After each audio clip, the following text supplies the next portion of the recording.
Nobody likes these guys in the garden. We're talking about garden pests, and if you've got a tasty vegetable garden, our U-Team gardening expert Suzanne Casey has some tips for keeping those bugs from enjoying your salad before you do. There's nothing like growing your own fresh vegetables, and tomatoes, lettuce, and onions taste so much better that way.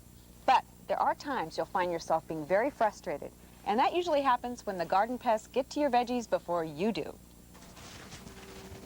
Slugs, snails, tomato hornworms, caterpillars, they can all do a number on your garden. But the good news is anyone can be a pest detective. Here are some signs to look for.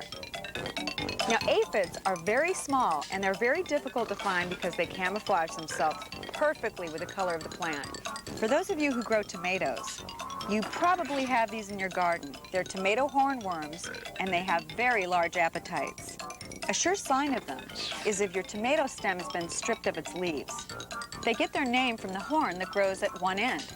If your tomatoes look more like Swiss cheese, that's a sure sign you've got a green caterpillar on the loose, and they are hungry. As you can see, they can do quite a bit of damage to your crop.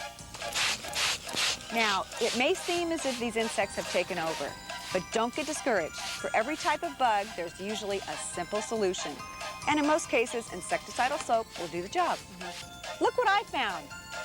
Here's a beautiful earthworm. These are the good guys in the garden. They wear the white hats. And the reason being, they eat all the organic matter and turn it into beautiful compost. Never get rid of these guys. They're happy gardeners. I'm Suzanne Casey, part of the Useful Team, CBS 2 News.